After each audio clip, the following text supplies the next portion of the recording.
Everybody hear me okay? All right, how's everybody doing? Tremendous? That's good to hear. Thank you very much. My name's Tracy Jones, and thank you for coming out today. I'm the president of Tremendous Life Books. We're out of Mechanicsburg. We're down the 81 corridor as well, and we're a publisher, distributor, wholesaler of all things motivational, personal development books. And I really appreciate the opportunity to share with you today about certain things. One of the things I want to talk about today, I know it's about growing your business, but having worked in various industries, I was in the Air Force for 12 years. I worked in high tech down in Austin, Texas for 5 years. I worked in government contracting for the NSA in 5 years. And the last 7 years, I've been running a small publishing business. So I know a thing or two about working in various businesses. And I found the most important thing in how to grow a business is to first grow yourself. Because in the end, that's really the only thing that you can truly be held responsible for. And your business cannot be truly excellent and reflect excellence unless you yourself are excellent. So today, in the brief time that we have together, I just want to share with you 3 key ways about excellence. First of all, what is excellence? Second of all, how do you catch excellence? Because I'm sure you've sat there and thought, boy, I'm not feeling it, or how do I get it? How do I get my motivational mojo on? We're going to talk real briefly about that. And lastly, how do you keep it? Excellence is just like everything else, like enthusiasm, like love, like discipline, like integrity, character. You don't automatically get it and it stays with you. It's something you really got to work towards. So one of the things I want to share is you got to find excellence in your habits. And one of the blog posts I have is, does this excuse make my butt look big? All right? If you want to get something happening, you're going to find a way. And if you don't, you're going to find an excuse. And excellence, Aristotle said, is all about what you do in your habits. It's not about how intelligent you are or what your last name is or how many degrees you have. It's all about what is in your habits. And I graduated from the Air Force Academy. And when I was a little dually there, they used to make you stand there with your chin in, and you'd have to recite quotes. And I can recite them in my sleep. And one of the things I remember is they would say, General George S. Patton said, if you can't get them to salute when you tell them to salute and wear the clothes you tell them to wear, how are you going to get them to die for your country? And the point of that is, the devil's in the details. Excellence is all about the little details that we have in our life. And I'm reminded of the story of 2 construction workers, Joe and Bob. And every day, they would take a break and open up their little meal pails and have lunch together, Joe and Bob. Well, every day, Joe would open up his lunchbox, and out would come a peanut butter sandwich. And he would look at his friend Bob and say, oh, no, not another peanut butter and jelly sandwich. Well, this went on day after day, week after week, until finally Joe got so upset he looked up to God and he said, dear God, not another peanut butter sandwich. And his friend looks at him and says, Joe, why don't you tell your wife you don't like peanut butter sandwiches? And his friend says, you leave my wife out of this. I pack my own lunch. All right? So the moral of the story is, so many times we're sitting there complaining about, oh no, the same job, another crappy customer, another problem. But you know what? A lot of it is because we're packing our own lunch. And so we're going to talk about what you can do to make sure you don't have any more peanut butter sandwiches. And I like this here. It says, you can't leave footprints in the sand at a time if you're sitting on your butt. And who wants to leave butt prints in the sand at a time? All right? So we all want to leave wonderful footprints. We don't want to be dragging our butts. All right? Okay, so next, The Common Denominator, one of my favorite books of all time. It's a little life-changing classic, probably take you 10 minutes to read, and it's called The Common Denominator of Success. And one of the greatest quotes in there, it says, the only difference between a failure and a success is that a success has made a habit out of doing the things that the failure doesn't want to do. That's it. So when you're growing your business and you're looking at, well, I want to be a successful business, you know what you got to do? You got to make a habit out of doing things that the failures don't want to do. And I know you're like, Tracy, you're kidding me. How many years did you have to work in private industry? But I love it because it's just simple wisdom. But it lets us know that everything to be successful is within our power. Growing a business is hard for failures as well as successes. Successes don't just automatically bounce out of bed. I'm not this happy. This takes work. Okay, and a lot of that Colombian coffee back there that also really helped me quite a bit. But you want to make sure that you make a habit out of doing the things other people don't want to do. You also want to reflect excellence. All right, this is my father, Charlie Tremendous Jones, and he started the business that I'm in 50 years ago, and he says, don't try to get a better job, do a better job. Do a better job, and you'll have a better job. Okay, a lot of times we look for things to complete us, we complete them. Relationships, children, church, ministry. Stop looking about me, me, me. Don't give to get. You want to get in there and you want to give it all you got. All right? One of the questions I ask people is when you're really looking at growing your business, and this is an honest one, you got to do a gut check. Would you hire yourself? Okay? Would you hire yourself? And you got to look and say, okay, what do I really bring to the table? Do I really bring the work ethic and the positive attitude and the creativity that I want to see in other people? And again, so much of our growing the business is we're focused on the right salespeople, the right marketers, the right venue, the right medium to advertise. When really, if we would focus more on ourselves, then out of ourselves, everything else flows. Because we can't lead the business any further than what we've gone. It's the second law of thermodynamics, right?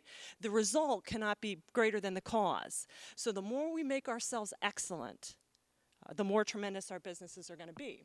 All right, so let's talk about your motivational mojo. I like this Lily Pulitzer for the ladies that like her stuff. Never leave home without your mojo. And I don't know if we have any Austin Powers fans here. You kids may not remember that. But I love him. And I remember the one episode when he lost his mojo. And I thought, and it was a different kind of mojo. We're not talking about that kind of mojo in this meeting. But it was really sad because I'm sure everybody in this room, and if you haven't, I hate to tell you, it's going to happen. But knowing it's going to happen, you can be prepared. You're going to lose your mojo. You're just going to feel like, man, I had it. I've lost my joy. I don't know what's going on. I'm just not feeling it anymore. Trust me. In case you haven't noticed my different career paths, I've had it happen many times in my life. All right? But there are ways that you can get your motivational mojo back. First one is limit your time with toxic people. Can I get an amen? That's what I thought. You know, my dad used to say that his problem isn't staying motivated, it's keeping other people from demotivating him. If I just were in my office all day with my dogs writing books, this would be heaven on earth, okay? But it's when you get out and you have to deal with people and subcontractors and employees and stuff like that. That's where the real challenge, doing the job is easy. Staying motivated to do it, that is the real trick. So I'm reminded of a story of a lady, and she went to her hairdresser. And her hairdresser kind of had a crappy attitude, kind of a surly attitude. And her hairdresser says, where are you getting your hair done? And the lady says, well, we're going on a trip. And her friend says, oh, my gosh, where are you going? She goes, we're going to Rome. And she goes, oh, Rome? That is, they're so rude there. I've heard people that went there, that was terrible. And the hairdresser says, well, what airline are you flying? And the lady says, Continental.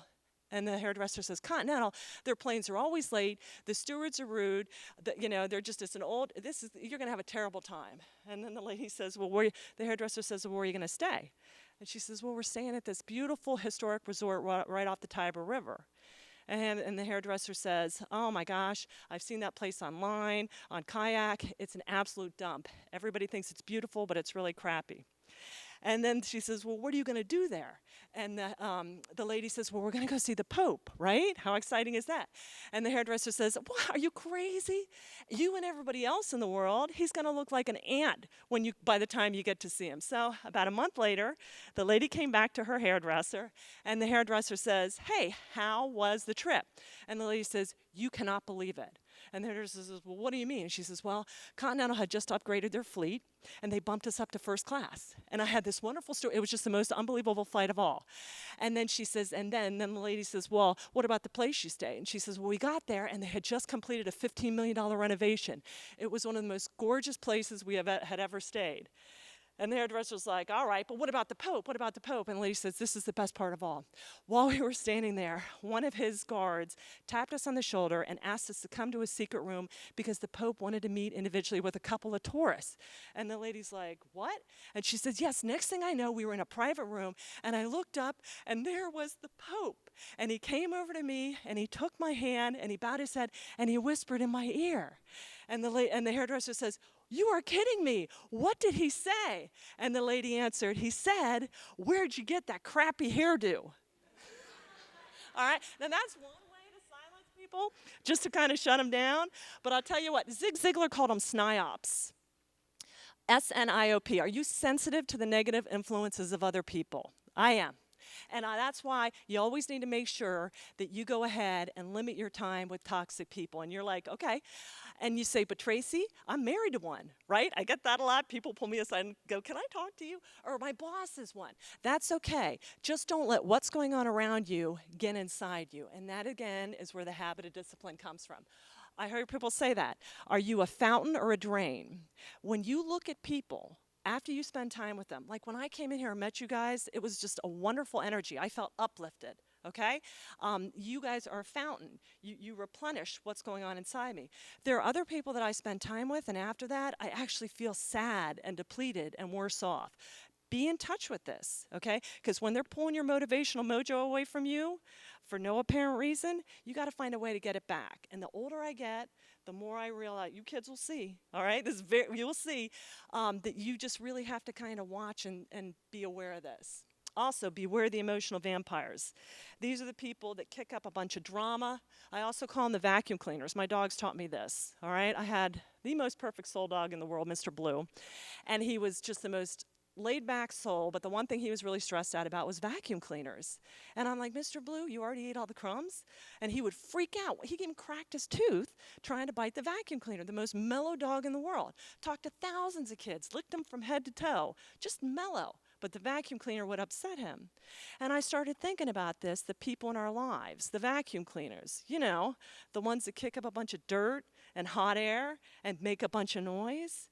So you got to realize when you're talking to different people, is this going to result in a solution? Is this going to edify anything that's going on? And if not, you need to unplug and you need to step away. All right. Deconstructing the bull. One of the greatest ways to get your mojo back is to eliminate everything in your life. Jason calls them the time sucks. These are the things that need pruned out of your life so the resources can go back to where they need to go. Pablo Picasso has a famous drawing up here called The Bull. And if you see where he started in the upper left-hand quadrant. And what he would do is he went down until he finally stripped away everything except the basic essence of the character, the bull. All right? So he deconstructed the bull to get down to the core mission, his core competency of what he wanted to do. I like to say this, I think Stephen Covey said this. The main thing is to keep the main thing, right? That's worth coming out here, right? Just for that. And so you want to make sure that you really deconstruct the bull. One of the things to do, I know we're all about technology, but every now and then unplug. Be quiet. Listen to what's going on. Let your soul and your spirit catch up with your body. I worked in different engineering firms for a long time. Even machines need to be taken offline for preventative maintenance, okay? And we're not machines. We need to unplug.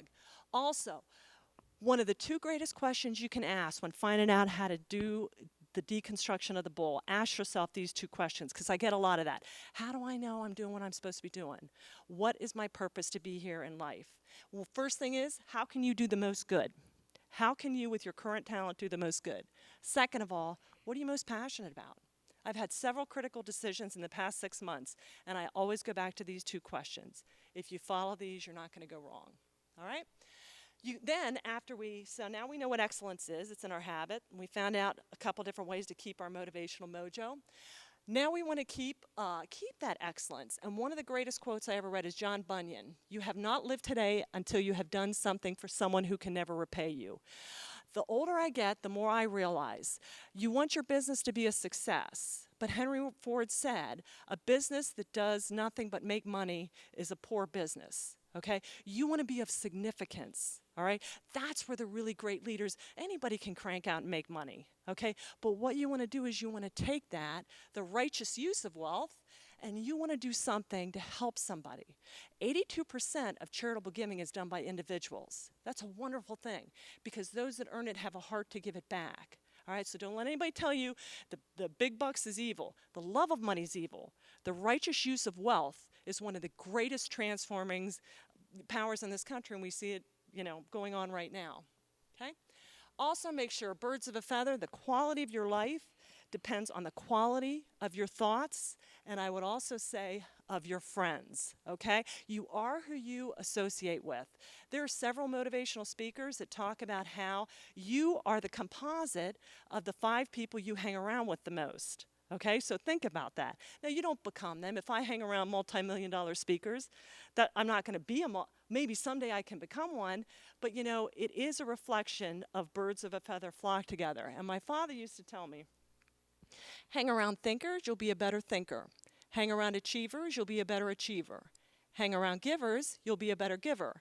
Hang around a bunch of thumb-sucking, complaining, griping boneheads, and you'll be a better thumb-sucking, complaining, griping bonehead, all right? It's so important. And I'm not saying be mean to people, but half the people that are spouting off to you, they don't care. I say I could get a cardboard cutout of myself and just put it here because they're not waiting a response. My father used to tell me this. Be careful who you tell your problems to. Half the people don't care, and the other half are secretly glad that it's happening to you, all right? Unless somebody can actually help you with your issue, I would recommend just keeping it zipped and not continue to regurgitate the same thing. So just make sure. It's so important. If you kind of feel like I'm not really excellent, take a look at the crowd you're hanging around with. All right? And just make sure, look at the people in this room, look at the connections you have. There's a lot of excellence, especially in central Pennsylvania. All right? So rising above the average, you have to invest in excellence in yourself first and foremost. Jim Rohn has one of my favorite quotes, formal education will make you a living, self-education will make you a fortune. I worked in technical fields my whole life, the military, defense contracting. I was very smart up here. Nobody knew the rules and regulations better than me. But I was really hurting down here. You know, this dialogue, this whatever 12-inch dialogue between the head and the heart. And I knew how, but I didn't know why. I just wasn't feeling it anymore. Okay? So knowing how got me big job titles and big salaries, but in the end I burn out because I didn't know why I was doing it. The greatest thing you can do is to invest in yourself, and that's by hanging around great people and also reading great books. My father's best known quote is that you're going to be the same person that you are today 5 years from now, except for two things: the people you meet and the books you read. So I've already met a lot of tremendous people today. So I'm already up in the bar of my life. Make sure you take the time to read, and that's not just because I'm a publisher of it. I mean, I can remember when I got back 7 years ago, I hadn't read a motivational book since I was a kid. And my dad made me to write a book report to earn money, weekly allowance. So I was like, that's enough of that. Let's go on and let's learn the real stuff, okay? The more you get into this stuff, and for those of you guys that like this, the personal development stuff can change your attitude. It changes your heart because you can be very smart up here, but if you're not tender and empathetic and compassionate and humble here, it doesn't matter how successful you are. You're not going to be of significance in life. You may be successful, but you're not going to be significant. All right? So I just want, as we wrap it up, I want to thank you for the time that we had to keep moving beyond tremendous. And thank you for raising the bar on life. I really appreciate it. And we'll be back there. Jason's back there, and we'll be back there. Hope to see you guys. Thank you very much.